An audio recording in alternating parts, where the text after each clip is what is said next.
Nikel Indonesia resmi masuk daftar komoditas yang dipercaya melibatkan pekerja paksa dan atau pekerja anak (TVPRA) yang dirilis 5 September 2024.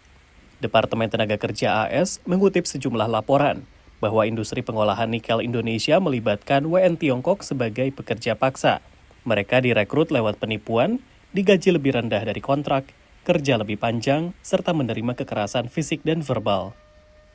Pengamat menilai daftar ini menjadi pukulan besar di saat Indonesia ingin menjual nikelnya ke pasar Amerika. I mean, it's a bit of a scarlet letter, to use a literary reference there, that now that this designation is in place, any discussion of a critical minerals specific free trade agreement with Indonesia is going to begin against a backdrop where the U.S. government, the Department of Labor specifically, is on record as having alleged that the Indonesian nickel sector is pervaded by forced and/or child labor. Indonesia tengah berupaya menjalin kerjasama perdagangan bebas terbatas atau Limited Free Trade Agreement dengan Amerika.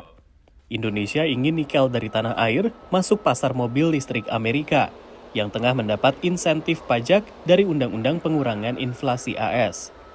Namun laporan demi laporan menguak, industri nikel Indonesia dibayangi pengaruh Tiongkok, masalah tenaga kerja, dan kerusakan lingkungan. Hal ini bahkan membuat perjanjian perdagangan mendapat perlawanan di Kongres. Riset University of Oxford menunjukkan bahwa komoditas yang masuk ke dalam daftar TVPRA mengalami penurunan impor ke Amerika Serikat mencapai 17%. Penurunan ini terjadi signifikan dalam produk-produk manufaktur, namun tidak signifikan dalam produk pertanian maupun tambang. Masuknya nikel Indonesia dalam daftar ini dianggap pengamat sebagai tekanan untuk Indonesia. Selama ini kan kita sudah melihat berbagai laporan, mungkin lebih banyak di media, dan mungkin lebih banyak datang dari berbagai civil society, tetapi responnya pun mungkin masih terbatas. Jadi harapannya dengan masuk ke list ini, kita sudah setidaknya masuk ke dalam berbicara antara government to government, sehingga ada sebuah titik eskalasi yang lebih tinggi. Meski begitu, kedua analis sepakat bahwa perjanjian dagang bebas terbatas AS Indonesia belum sirna.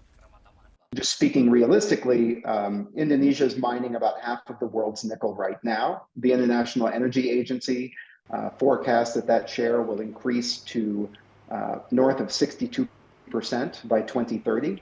And so the idea that we will have a robust conversation in markets around nickel that does not include Indonesia moving forward seems to me to be far-fetched. Daftar ini, menurut pengamat, jadi kesempatan Indonesia membuktikan pembenahan dalam industri nikel, utamanya terkait perlindungan tenaga kerja.